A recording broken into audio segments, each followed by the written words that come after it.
The air in Harmony Pines smelled like fresh-cut grass and quiet desperation. Every blade had to be exactly 2 inches tall. Every mailbox the approved shade of colonial white. And God help you if your trash can linger on the curb past 8 a.m. on a Tuesday. That was the gospel according to Karen Whitaker, president of the Harmony Pines HOA for the last 12 years. She wore her power like a string of pearls, tight, shiny, and ready to choke anyone who stepped out of line. I was Sophia Bennett, 37, the resident everyone whispered about, the one who didn't fit. I'd moved in 6 years earlier after a messy divorce, bought the fixer-upper on Maple Lane with every penny I had, and quietly started building clear dues systems for my spare bedroom. My little app let homeowners scan their monthly statements and instantly flag where the dues were really going. Nothing flashy, just numbers that didn't lie. The neighbors loved it. Karen hated it, because numbers, it turned out, were about to ruin her life. It started the way all HOA nightmares do, with a polite letter on thick cream stationery. Dear Ms. Bennett, the board has noticed several compliance issues with your property and business activities. To assist you during this difficult time, the HOA extended a special assessment advance of $2 million 4 years ago. This was a handshake agreement backed by your signed promissory note. We have been more than patient. Repayment is now required in full, or we will pursue involuntary lien enforcement and asset liquidation. I read it 3 times in my kitchen while my coffee went cold. $2 million? I never seen $2 million in my life, let alone sign for it. But the letter had my signature on the attached note, dated right around the time my roof was leaking and I'd begged the board for a payment plan on the emergency assessment. I hadn't begged hard enough. Apparently, Karen had helped by inventing an entirely different story. I didn't scream. I didn't call the neighborhood Facebook group. I just folded the letter, placed it in the manila folder I'd been quietly filling for 3 years, and went back to coding, because I had learned the first rule of surviving a Karen. Let them talk until they run out of air. Then hit them with receipts. The Harmony Pines annual gala was supposed to be elegant. White tents, string lights, a string quartet butchering Moon River.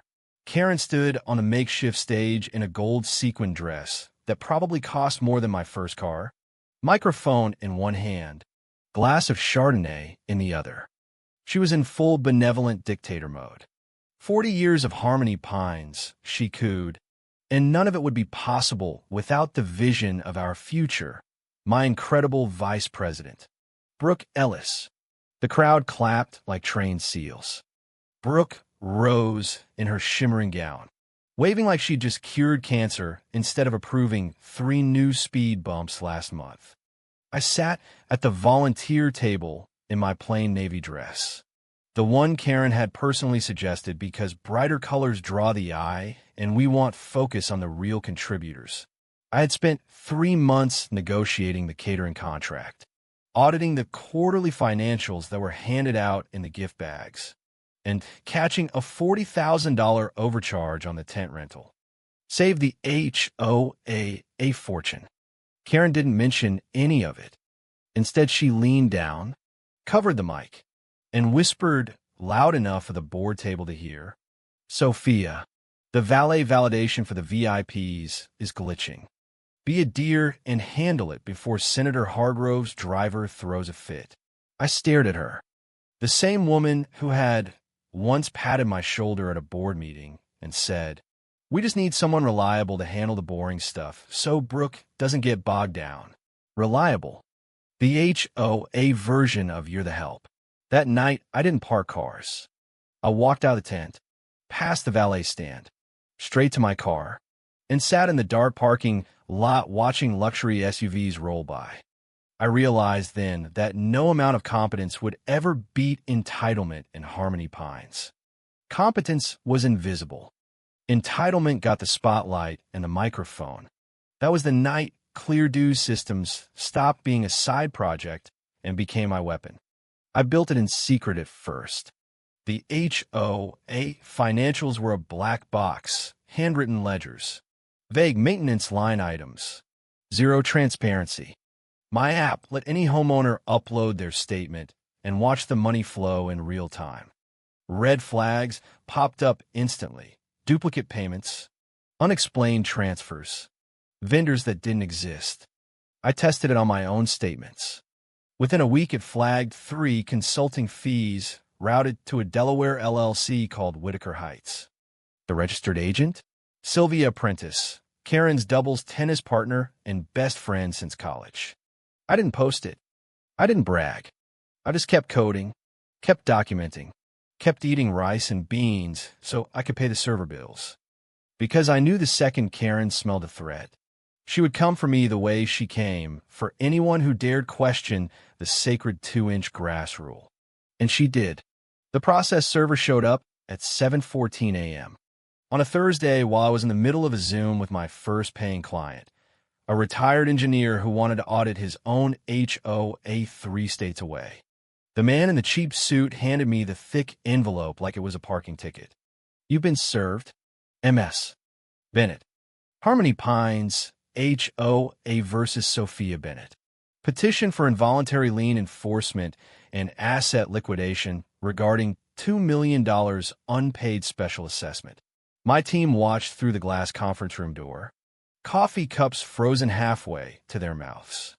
I opened the packet right there in the foyer. The forged promissory note was Exhibit A.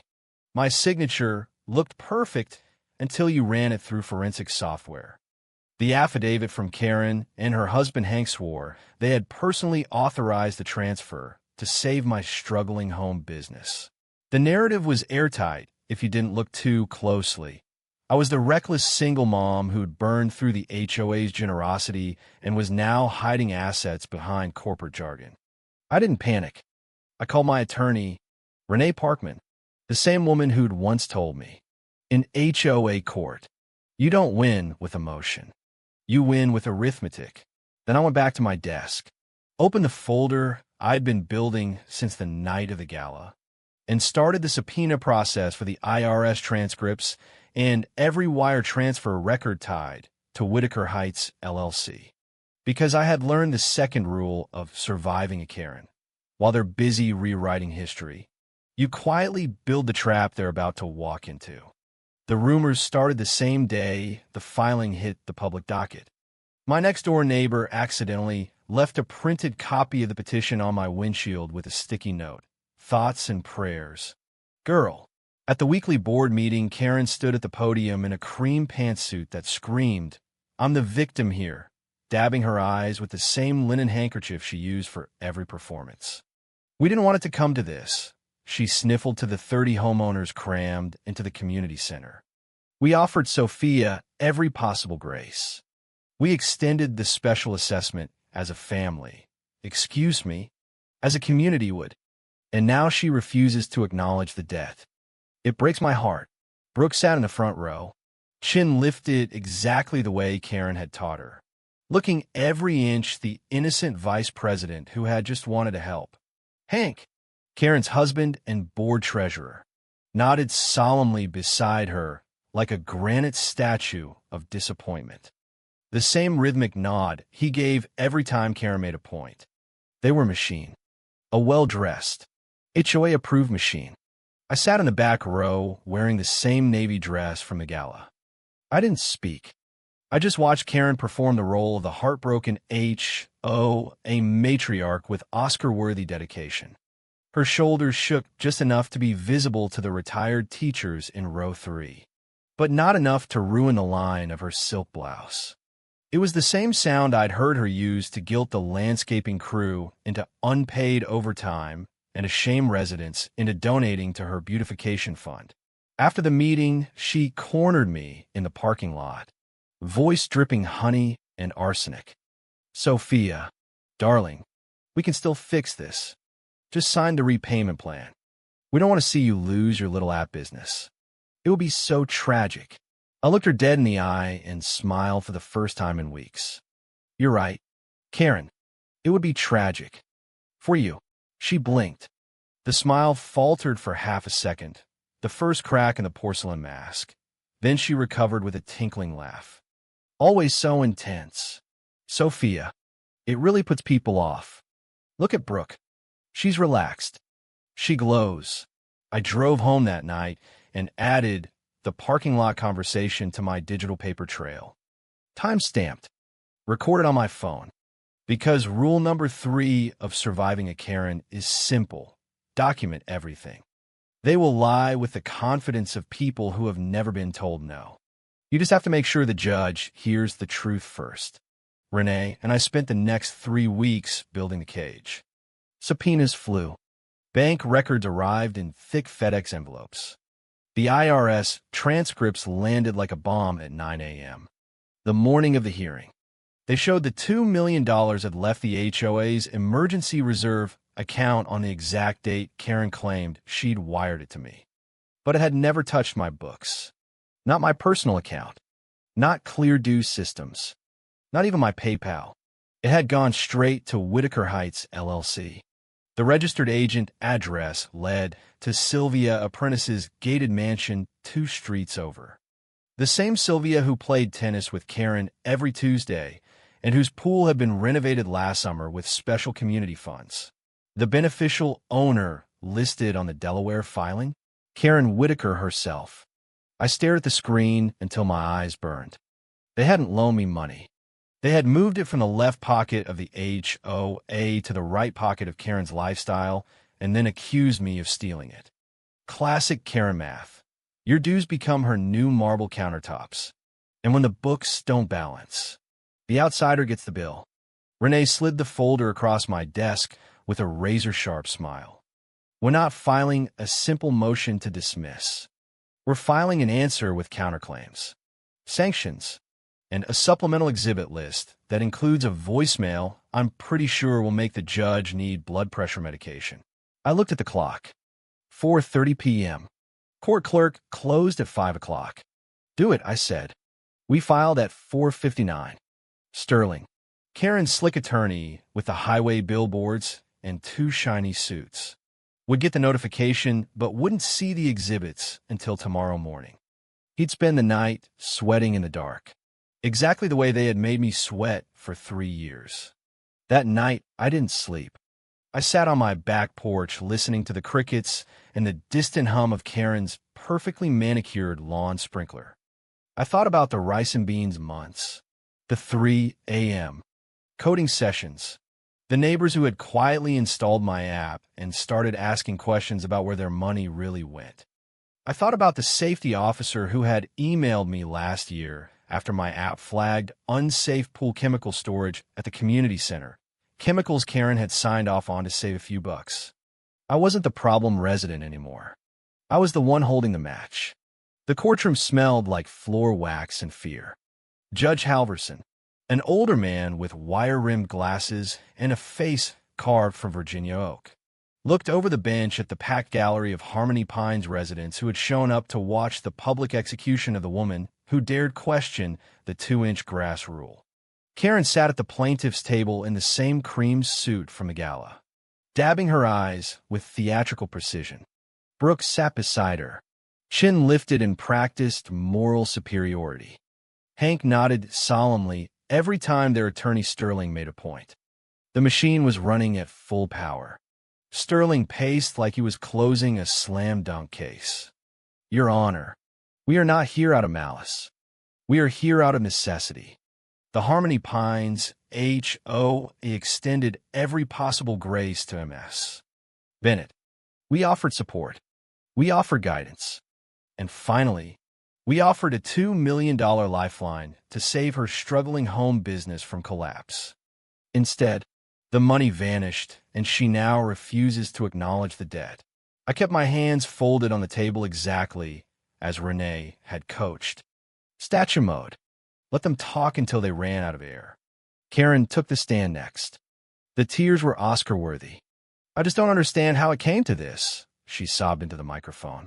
We gave her every chance. We paid for emergency repairs. We introduced her to the right vendors. When Brooke told me we had to sue to get the community's investment back, I begged her not to. But Sophia leaves us no choice. She treats us like enemies. The gallery murmured. A few older ladies clutched their pearls. I looked like the cold-hearted outsider, while Karen performed the heartbroken HOA mother. Then Renee stood up. She didn't pace. She simply placed 3 binders on the bench with a sound like a coffin lid closing. We do not offer a narrative. Your Honor, she said, voice cool as steel. We offer arithmetic. She opened the first binder. Forensic analysis. 99% certainty the signature on the promissory note was a traced forgery. The ink and paper aged with chemicals to look 4 years old. The second binder. Certified bank records. 0 incoming wire to me or my company. The third binder. The wire transfer receipt Karen herself had filed. The receiving account. Whitaker Heights, LLC. Judge Halverson put on his reading glasses. The room went silent except for the hum of the air conditioner and the sudden, very real hitch in Karen's breathing. Mr. Sterling, the judge said, voice suddenly sharp. You stated on the record that the $2 million was a direct advance to MS. Bennett's business. These are certified tax transcripts and wire transfer records. The money left the HOA emergency reserve and landed in an LLC whose beneficial owner is listed as Karen Whitaker. Karen, sobbing, stopped mid-sniffle like someone had yanked the plug on a radio. Hank stopped nodding. Brooke's perfect smile cracked at the corner. Sterling stammered. Your Honor, there must be a clerical. Forget the note, Judge Halverson snapped. Explain this account number. He held up the enlarged wire confirmation. The routing numbers matched. The beneficiary reference field read MHLLC SVC. The registered agent address led straight to Sylvia Apprentice's front door. The judge leaned forward. This court takes fraud upon the court very seriously. Someone in this room manufactured a debt, forgé de signature, and used federal proceedings to harass a business competitor. I do not think it was MS. Bennett, I felt the weight of 3 years lift off my chest in a single breath. The gallery gasped. Phone started recording. Karen's face went the color of old ash. She looked at Brooke, then at Hank, then at me, for the first time really looking at me. I didn't smile. I just stared back. I had waited 3 years for this moment. I had eaten instant noodles and worked 20-hour days and let them call me the problem resident while I built the trap they just sprinted into at full speed. The judge wasn't finished. He picked up the IRS transcripts. According to these federal records, the $2 million was written off by the HOA as a consulting expense to Whitaker Heights, LLC. Yet you're telling this court it was a loan to MS. Bennett, either the HOA committed tax fraud or you're committing perjury in my courtroom. Which is it? Karen's mouth opened and closed like a fish on a dock. Brooke tried to whisper something to Sterling. Hank looked like he'd been punched in the soul. Renee wasn't done. Your Honor, we also have a supplemental exhibit provided by a former board treasurer who can no longer stay silent. She lifted the USB drive. A voicemail left by President Whitaker herself yesterday afternoon. The judge held out his hand. The bailiff played it on speaker. Karen's voice filled the courtroom, bright and casual, like she was planning a brunch instead of a demolition. Dawn, pick up. You missed the look on Sterling's face. He thinks we're settling. Idiot. We're pushing until the judge appoints a trustee. Once the government hears she's under investigation, they'll yank her contracts so fast her head will spin. And the best part? When she loses everything, she'll have nowhere else to go. She'll have to come crawling back to the board. And when she does, I'm going to make her run the landscaping committee. It will be poetic. The gallery erupted. Karen's face drained of all color. She looked small for the first time in 12 years. Brooke started inching her chair away from her mentor. Hank stared at his shoes like they might open a portal to another dimension. Judge Halverson's voice dropped to a terrifying whisper. MS. Whitaker, you used this court as a weapon. You wasted taxpayer money. You mocked the judicial process. Clerk, mark exhibits a through F for immediate referral to the United States trustee. Forward the entire record to the IRS Criminal Investigation Division and the FBI's Financial Crimes Task Force. I am issuing sanctions against the plaintiff in the amount of $50,000 to cover the defendant's legal fees. And I am ordering the entire board not to leave the building until we discuss contempt. The bailiff stepped forward and stood directly behind Karen's chair. She turned to look at Hank for the usual nod. He didn't give it. He was staring at the floor.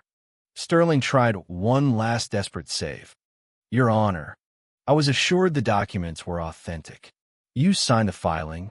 Counselor, the judge cut in. You will remain here while we discuss Rule 11 sanctions. And I suggest your clients get criminal defense counsel. Today, Karen finally broke. She stood up so fast her chair toppled. This is outrageous. We are the board of Harmony Pines. We built this community. You can't. Sit down. Madam, the judge said. I will have you taken into custody right now. She sat. The porcelain mask shattered completely. The woman who had spent 12 years terrorizing residents over bird feeders and holiday lights was now just another defendant realizing the rules applied to her too. I watched the bailiff escort Karen, Hank, and Brooke out a side door while reporters swarmed the main exit. Renee closed her binder and gave me the smallest nod. We did it. I didn't feel triumph yet. I felt the strange, clinical detachment of someone who had just watched a stranger throw a tantrum in public. Karen wasn't my neighbor anymore. She wasn't even a Karen. She was just a woman who had finally run out of air. 3 weeks later, we sat in a drab federal hearing room 3 floors down. The fluorescent lights buzzed like angry bees. Karen, Hank, and Brooke looked 10 years older. The power suits were gone. No pearls. No nodding. Just 3 people who had spent their lives rewriting reality and were now being forced to live in it. The assistant U.S. attorney slid the plea paperwork across the metal table. Wire fraud. Tax evasion. Conspiracy. The numbers were the same ones my app had flagged years ago. $400,000 to Blue Ridge Equestrian for Brooke's show horses. $80,000 to Mercedes-Benz for Karen's new SUV. $1.2 million to the Caldwell Foundation Gala renovation project. That was really just Karen's kitchen remodel. Karen tried one last time. She leaned forward, voice raspy. Sophia, please. We can fix this as a community. I'll sign whatever you want. Just tell them to drop the charges. Think of the optics. Do you really want to be the woman who sent her own HOA president to prison? I looked at her the way you look at a stranger who's still trying to sell you something. Karen, this isn't a dispute over a borrowed lawnmower. You forged documents. You laundered community dues. You tried to bankrupt me so your little empire could stay hidden. That's not a misunderstanding. That's a felony. She slammed her hand on the table. The Golden Girl veneer cracked wide open. You're enjoying this. You planned this the whole time. Renee slid the permanent protective order across the table. From this moment on, you do not speak to my client. You do not email her. You do not mention her name in the press. Violate it, and I file to revoke your bail before you finish your latte. The judge entered. Charges were read. Bail set. Passports surrendered. The Board of Harmony Pines officially ceased to exist as the machine it once was. The FBI would be raiding the community center before the week was out. I stood up. Renee packed her briefcase. As I reached the door, Karen's voice cracked one last time. Sophia, we're still your neighbors. Doesn't that mean anything? I turned around slowly. I looked at the woman who had once made me park cars at my own community event. I looked at the couple who had spent my dues on marble countertops. I looked at the vice president who had smiled at me over the rim of her champagne glass like I was staff. Goodbye, M.S. Whitaker. Goodbye, Mr. Whitaker. Goodbye, M.S. Ellis. I used their names the way you address defendants in a case you just won. No titles, no familiarity, just facts. I walked out into the bright Richmond afternoon. Ethan was waiting in the hallway. He took my hand without a word. We didn't look back. 21 days later, Clear Due Systems signed a major contract with 3 new HOAs across the state. Residents were installing the app in record numbers. The 2-inch grass rule was still in effect at Harmony Pines. But the new interim board had added one more. All financial records shall be publicly accessible at all times. I sat on my porch that night, listening to the crickets and the distant hum of the new, honest sprinklers. Somewhere down the street, Karen's house was dark. The for sale sign had gone up yesterday. I smiled into the dark, not because I had one, but because the numbers had finally told the truth. And in Harmony Pines, the truth had turned out to be the one thing Karen Whitaker could never control. Thank you for listening to this HOA Karen drama. Drop a comment and tell me what you would have done if your board tried to bankrupt you with fake dues. If you love the satisfying justice, smash that like button, subscribe, and hit the notification bell. More real HOA revenge stories drop every week. See you in the next one.